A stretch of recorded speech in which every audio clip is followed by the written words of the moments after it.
So hey guys, welcome back in a new video. तो guys, आज हम start कर रहे हैं बी फार्म फोर्थ सेमेस्टर।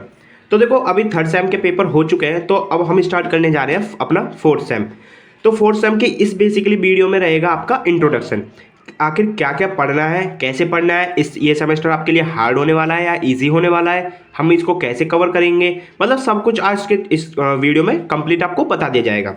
तो देखो, पहले सब्जेक्ट की बात कर लेते हैं। तो इसमें हमारे 5 सब्जेक्ट हैं, ध्यान रखना 5, और पांचों के 5 एक्सटर्नल हैं आपके। तो मैं आपको सब्जेक्ट बता देता हूँ एक बार। फर्स्ट है हमारा pharmaceutical organic chemistry third, second है फिजिकल फार्मास्यूटिक्स 2, थर्ड है फार्माकोलॉजी 1, फोर्थ है फार्माकोग्नोसी 1 एंड मेडिसिनल केमिस्ट्री 1। अब देखो, आपको यहाँ पता चल गया होगा, जो ये आपका पीओसी और फिजिकल फार्मास्यूटिक्स है, ये तो आपके पुराने ही सब्जेक्ट है, ठीक है। बट यहाँ पर 3 सब्जेक्ट नए जुड़ गए हैं, जो कि है pharmacology, pharmacognosy and medicinal chemistry. तो देखो, मैं आपको डरा नहीं रहा हूँ, बट आपको एक सच्चाई बता देता हूँ कि जितने भी अभी आपने थर्ड सेमेस्टर तक पढ़ाई करी है, वो आपकी एक बेसिक थी जो आपने 9, 10, 11, 12 में पढ़ रखा था। बट अब जो एक्चुअल बी फार्मेसी जो स्टार्ट होगी, वो इस फोर्थ सेम से ही स्टार्ट होगी, ठीक है। आपने अपने सीनियर से भी सुना होगा फार्माकोलॉजी मेडिकेम बहुत हार्ड होती है, ठीक है। तो आपने बिल्कुल सही सुना है। एंड यहाँ से जो लेवल इंक्रीज होगा ना, वो आप खुद ब खुद महसूस करोगे एक बार स्टार्ट होने दो फोर्थ सेम को, ठीक है। यहां से एक्चुअल फार्मेसी आपकी स्टार्ट होगी अब। तो देखो, मैं आपको सब्जेक्ट तो ब्रीफ में बता देता हूं कि क्या पढ़ना है इसमें। देखो, पहली बात तो प्रैक्टिकल होंगे इसमें 4 सब्जेक्ट के, पीओसी का नहीं होगा, बस पीओसी को हटा दो, बाकी चारों सब्जेक्ट के आपके प्रैक्टिकल्स होंगे। 5 सब्जेक्ट आपके एक्सटर्नल होंगी, इंटरनल इसमें एक भी सब्जेक्ट नहीं है, ध्यान रखना। तो देखो, पीओसी आपने थर्ड सेम में पढ़ी थी, उसमें आपने पढ़े थे जनरली एरोमेटिक कंपाउंड्स, ठीक है।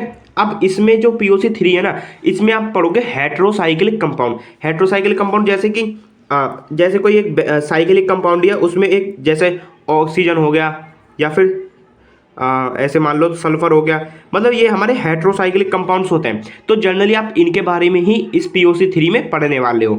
अब जो आपने सेकंड सेमेस्टर में आइसोमेरिज्म पढ़ा था ना, उसमें आपने स्ट्रक्चरल आइसोमेरिज्म पढ़ा था, बट यहाँ पर आप ऑप्टिकल आइसोमर्स, जियोमेट्रिकल आइसोमर्स जो दूसरे टाइप के थे ना, वो पीओसी 3 में बेसिकली पढ़ने वाले हो। सेकंड बात करते हैं फिजिकल फार्मास्यूटिक्स 2। तो देखो, फिजिकल फार्मास्यूटिक्स आपने थर्ड सेम में पढ़ी थी, उसमें जनरली आपने सरफेस टेंशन हो गया, सॉलिड लिक्विड के मैटर्स, जो स्टेट ऑफ मैटर्स होते हैं वो, वेपर प्रेशर वगैरह, ये सब पढ़े थे। फिजिकल फार्मास्यूटिक्स में थोड़ा सा लेवल इंक्रीज हो गया है, बस वही चीज़ है, ड्रग के पार्टिकल साइज क्या होने चाहिए, उसका फ्लो प्रॉपर्टीज क्या होनी चाहिए, मतलब यही सब आप फिजिकल फार्मास्यूटिक्स 2 में पढ़ोगे। तो ये 2 सब्जेक्ट तो आप पहले से ही इससे रूबरू हैं, तो इसमें कोई प्रॉब्लम नहीं होने वाले।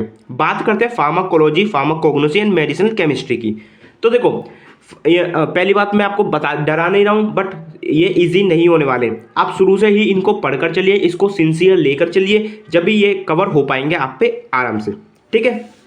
तो देखो, सबसे पहले बात करते हैं फार्माकोलॉजी से। तो देखो, आपने फर्स्ट सेमेस्टर सेकंड सेमेस्टर में एचएपी पढ़ी थी, ठीक है। उसमें आपने सारे बॉडी पार्ट्स, उसकी एनाटॉमी एंड फिजियोलॉजी अच्छे से पढ़ी थी, खूब अच्छे से, ठीक है। सेकंड सेमेस्टर में आपकी एक subject I patho, okay. Patho में आपने पढ़ा कि कोई सी भी डिसीज हो रही है, उसकी ईटियोलॉजी, उसकी पैथोफिजियोलॉजी क्या है, मतलब वो कैसे कॉज हो रही है, ठीक है। अब फार्माकोलॉजी में आप बेसिक बात कर रहे हो, जो हम ड्रग लेते हैं, मान ले हमने ड्रग ली, अब आप हमने वो ले ली, अब वो बॉडी में जाके एक्शन कैसे शो कर दिया। मान लो आपको बुखार है, तो आपने पैरासीटामोल ले लिया, एग्जांपल के तौर पे माने पैरासीटामोल ले ली, अब वो आपका बुखार जा कैसे रहा है, वो भी तो एक सोचने वाली बात है ना। आप 100% ये सोचते होगे कि ये बुखार आखिर गया कैसे, आखिर मैंने ड्रग ली, सबको पता है दवाई लेने से गया, बट दवाई ने क्या एक्शन करा, बॉडी ने उसके साथ क्या बिहेव करा, ये सब आप पढ़ोगे इस फार्माकोलॉजी में, ठीक है। देखो, फार्माकोलॉजी बेसिकली दो चीजों पे डिपेंड है।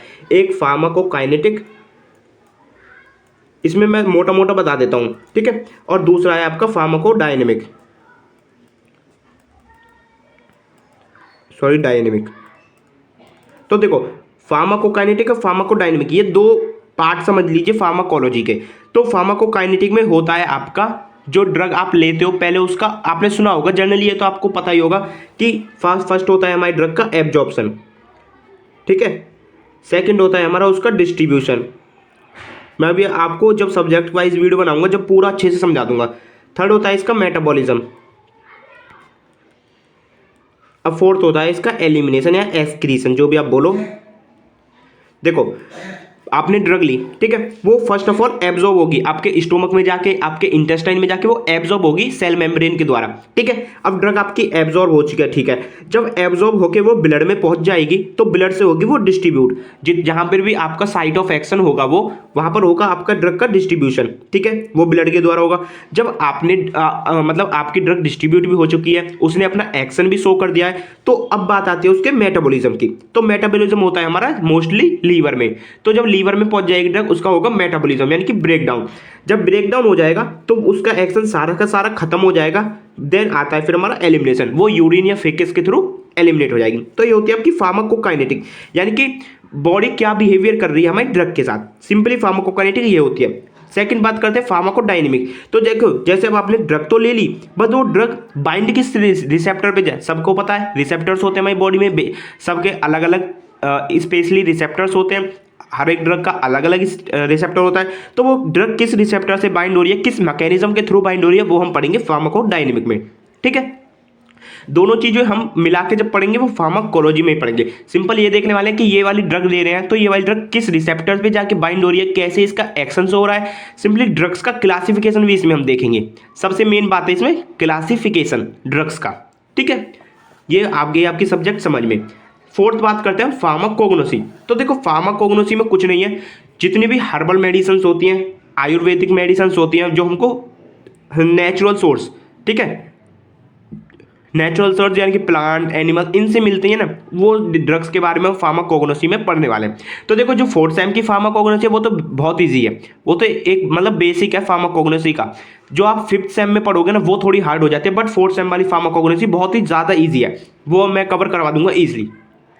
सिंपली आप इसमें पेड़ पौधों के बारे में पढ़ोगे, पेड़ पौधे से जो हमको ड्रग्स मिलती हैं, ठीक है, उनके बारे में। अब बात करते हैं सबसे कैरी सब्जेक्ट यानी कि हार्ड सब्जेक्ट मेडिसिनल केमिस्ट्री की। देखो मेडिसिनल केमिस्ट्री, अब आप बोलोगे सर ये केमिस्ट्री तो ही है, वो तो हम फर्स्ट सेमेस्टर से पढ़ते आ रहे हैं, इनऑर्गेनिक पढ़ ली, ऑर्गेनिक पढ़ ली, ऑर्गेनिक का सेकंड पार्ट पढ़ लिया, थर्ड पार्ट अब पढ़ लेंगे। बट नहीं, देखो दोस्तों ये मेडिसिनल केमिस्ट्री है, इसमें हम ड्रग्स का स्ट्रक्चर देखेंगे, ड्रग्स की केमिस्ट्री देखेंगे। मेडिसिनल यानी कि जो एजेंट हमको मेडिसिनली एक्टिव लगे, मेडिसिनली वैल्यू दे रहे हो। जैसे मान लो एक एग्जाम्पल ले लूँ मैं, एस्पिरिन, ठीक है, एस्पिरिन या आइबुप्रोफेन, ये हमारी ड्रग्स होती हैं, ये आपने सुना होगा ना।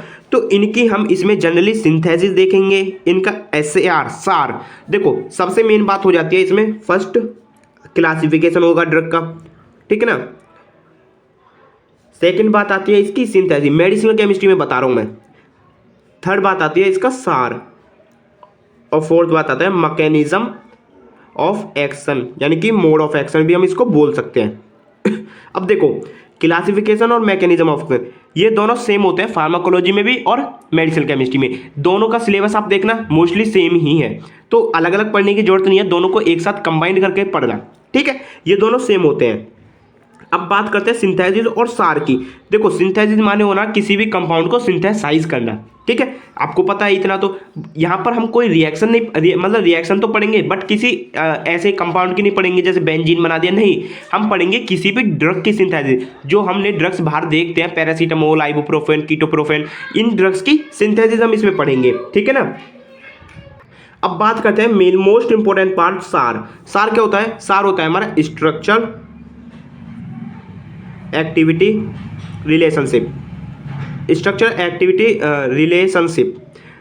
तो ये जो सार है ना, वो एक्चुअली मैं सिंपली डिफाइन करूँ आपको तो सार होता है हमारा, जैसे किसी भी मान लो मैं अभी ऐसे ही किसी भी ड्रग का स्ट्रक्चर बना देता हूँ। ये कोई ड्रग का स्ट्रक्चर नहीं है बट एक बेसिक है, ठीक है।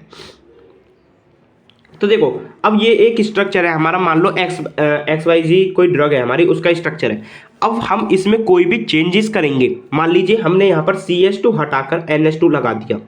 अब NH2 तो हमने लगा दिया, अब NH2 लगाने के बाद इसकी एक्टिविटी बढ़ रही है या घट रही है, वो हम देखेंगे सार में। सिंपली हम सार में ये करते हैं कि किसी भी मतलब जैसे CH2 हो गया, मतलब किसी भी कंपाउंड को हटा देंगे, किसी भी मॉलिक्यूल को हटा देंगे, किसी भी एटम को हटा देंगे, उसकी जगह कुछ और लगाकर देखेंगे, तो वहाँ पर हमको पता चल जाएगा कि उसकी एक्टिविटी घट रही है या बढ़ रही है। हमको कोई भी एक्सपेरिमेंट करने की ज़रूरत नहीं है, पहले से ही हमको बुक में ये दिया हुआ है, पहले से ही हमको मतलब सारा स्टैंडर्ड है, बस हमको वो याद करना है, लर्न करना है, समझना है। ठीक है, नोट्स आपको मिलेंगे मेरे ही व्हाट्सएप पर, आप मेरे को मैसेज कर लेना, कुछ भी कर लेना, मैं आपको नोट्स प्रोवाइड करा दूंगा। ठीक है, ये था हमारा brief introduction about B Pharm 4th semester. अब हम सिंपली आप कमेंट करके ये बताना कि कौन सी सब्जेक्ट आपको थोड़ी हार्ड लग रही है, कौन सी को हम फर्स्ट स्टार्ट करें। ठीक है, मेरे अकॉर्डिंग मेडिसिनल केमिस्ट्री सबसे हार्ड होने वाली है, देन कोलॉजी, देन कॉग्नोसी, ये दोनों तो ईजी रहने वाले ही हैं। ठीक है, आई होप आपके ये वीडियो समझ में आया होगा। बी फार्म 4th सेमेस्टर क्या पढ़ना है वो आपके जरूर समझ में आया होगा। हम स्टार्ट करेंगे बेसिकली एक एक सब्जेक्ट करके, देन कंप्लीट भी कर देंगे, डोंट वरी। नोट्स के लिए आप हमसे कांटेक्ट कर सकते हैं हमारे व्हाट्सएप पर, नंबर मैं डिस्क्रिप्शन बॉक्स में दे दूंगा। तो आई होप आपके गाइस वीडियो थोड़ी नॉलेजेबल लगी होगी। तो मिलते हैं नई किसी वीडियो में, तब तक के लिए बाय बाय, टेक केयर।